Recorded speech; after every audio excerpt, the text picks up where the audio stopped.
ឥឡូវនេះគឺក្រសួងការពារជាតិរបស់សហរដ្ឋអាមេរិកកំពុងតែរៀបចំកម្មវិធីមួយដែលមើលទៅដូចជាគេថា reality show កម្មវិធីបង្ហាញដែលបង្ហាញដូចតែរឿងពិតចឹងបាទគេថតជា show នឹងបង្ហាញចឹងទៅប៉ុន្តែរឿងហ្នឹងពិតដែរដើម្បីរកក្រុមហ៊ុនផលិត drone ណាដែលអាចផលិតបានតម្លៃថោកមកឲ្យសហរដ្ឋអាមេរិកហើយមានប្រសិទ្ធភាពទៀតបាទអញ្ចឹងគឺឲ្យប្រកួតប្រជែងគ្នាដាក់ដេញថ្លៃផងប្រកួតប្រជែងគ្នាតាមដាក់ដេញថ្លៃតាមរយៈការប្រកួតប្រជែងធ្វើជា show ជាការបង្ហាញតែម្ដងហើយថតទូឲ្យគេមើលតែម្ដងបាទនេះគឺខ្លាំងមែនតើណាសហរដ្ឋអាមេរិកហើយគឺការរៀបចំកម្មវិធីនេះចាប់ផ្ដើមតាំងពីខែធ្នូឆ្នាំ2025មកបាទដើម្បីអនុញ្ញាតឲ្យសហរដ្ឋអាមេរិកអាច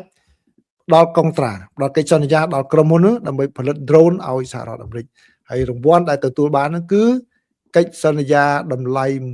$1,100 លានសហរដ្ឋអាមេរិកបាទដើម្បីផលិត drone ហើយគឺការប្រកួតប្រជែងនេះដើម្បីជ្រើសរើសយកអ្នកឈ្នះយកក្រុមហ៊ុនមួយណាហ្នឹងគឺមានរយៈពេល18ខែបាទ18ខែគឺចាប់ផ្ដើមពីពាក់កណ្ដាលឆ្នាំ2026នេះបាទគឺមានការចាប់អារម្មណ៍កាន់តែខ្លាំងហើយពីអ្នកចូលរួមប្រកួតឥឡូវមកដល់ពេលនេះគឺចូលដល់ដំណាក់កាលទី2ហើយជុំទី2នៅឥឡូវនេះនៅសល់ក្រុមហ៊ុនផលិត drone ចំនួន49ផលិត drone 49ដែលយកមកប្រកួតប្រជែងគ្នាហើយការផ្ដោតហ្នឹងគឺ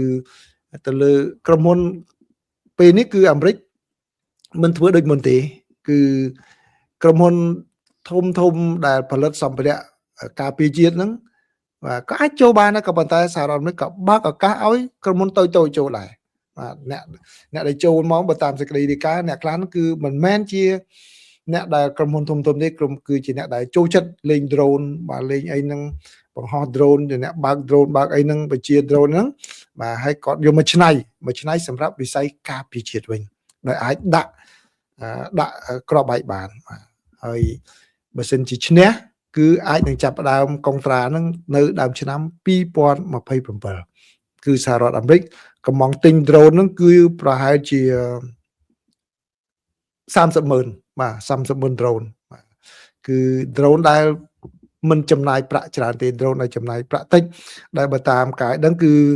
ក្រុមហ៊ុនណាដែលអាចផលិត drone ដែលមានតម្លៃត្រឹមតែ$3,700ក្នុងមួយ drone មួយបាទតម្លៃប៉ុណ្្នឹងទេអញ្ចឹងយក drone ណាដែលមានតម្លៃតូចតម្លៃទាប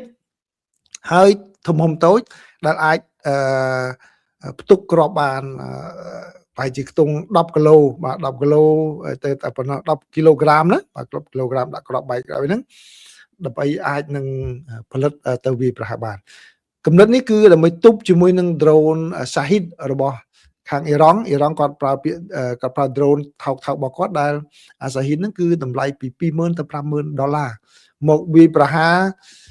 cruise missile របស់សហរដ្ឋអាមេរិកដែលមានតម្លៃ$4 លានឯណោះបាទរាប់លាន$ដើម្បីបាញ់កំទេចនឹងអញ្ចឹងស្ដាយអញ្ចឹងឥឡូវអាមេរិកទៅធ្វើយ៉ាងណាឲ្យថោកជាង drone របស់អ៊ុយក្រែន drone របស់អ៊ីរ៉ង់ទៅវិញបាទ drone របស់អ៊ីរ៉ង់ទៅវិញអ៊ីរ៉ង់ដែលប្រើមកហ្នឹង drone Shahid របស់អ៊ីរ៉ង់ហ្នឹងគឺតម្លៃថោកអញ្ចឹងឥឡូវនេះគឺសហរដ្ឋអាមេរិកគឺកំពុងតែជ្រើសរើសហើយមានការថតមានការផ្សាយផងដែរអញ្ចឹងអ្វីដែលជាចំណុចល្អហ្នឹងគឺវាជាឱកាសមួយដែលសហរដ្ឋអាមេរិកទៅផ្ដោតទៅលើបច្ចេកវិទ្យាថ្មីសម័យឥឡូវនេះគឺ drone ការប្រើ drone ដើម្បីប្រយុទ្ធគ្នាដោយមិនបាច់មនុស្សទៅផ្ទាល់ទេប្រើបញ្ជាពីចម្ងាយណាបកកែបញ្ជា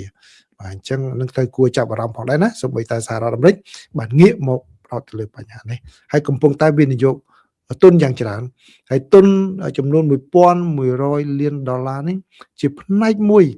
នៃថវិកាដែលសភាបានឲ្យមកក្រសួងការពារជាតិចំនួន$54,000 លានសម្រាប់ការអភិវឌ្ឍ drone បាទអញ្ចឹងសហរដ្ឋអាមេរិកវិនិយោគខ្លាំងមែនទែនទៅលើវិស័យហ្នឹងហើយអ្វីដែលជាចំណុចសំខាន់មួយទៀតនោះគឺអនុញ្ញាតឲ្យក្រុមហ៊ុនតូចបាទអ្នកលេង drone ធម្មតាហ្នឹងគាត់អាចនឹងចូលមកបើសិនជាច្នៃប្រឌិតបានគឺឲ្យកុងត្រាទៅគាត់អាចនឹងរៀបចំផលិតបានប៉ុន្តែអ្វីដែលជាចំណុចគេថាអាចនឹងខ្សោយនោះគឺក្រុមហ៊ុនតូចហ្នឹងជួនកាលគាត់មិនមានធម្មពលគ្រប់គ្រាន់នៅក្នុងការផលិតតាមតម្រូវការ របស់សហរដ្ឋអាមេរិកដែលត្រូវការរហូតដល់30,000 drone 30,000 drone នោះគឺច្រើនមែនទែនបាទហើយតម្លៃថោកអញ្ចឹងតើគាត់អាចនឹងចំណេញបានទេអញ្ចឹងហើយបានជាសហរដ្ឋអាមេរិកគាត់អនុញ្ញាតឲ្យក្រុមហ៊ុនតូចៗនឹងចូលមកធ្វើព្រោះក្រុមហ៊ុនតូចៗនឹងគាត់អាចនឹងធ្វើថាវិការរៀបចំទៅគឺចំណេញតិចតួចក្នុង drone មួយអញ្ចឹងទៅអាចនឹងច្រើនទៅបានចំណេញច្រើនបើក្រុមហ៊ុនធំគឺតម្លៃប៉ុណ្ណឹងគាត់រត់មិនរួចទេបាទ3700ធ្វើ drone មួយគាត់រត់មិនរួចទេអញ្ចឹងហើយទុកឱកាសឲ្យអ្នកដែលបាទធ្វើបានថោកហ្នឹងមានឱកាសដើម្បីផលិត drone មកឲ្យសហរដ្ឋអាមេរិក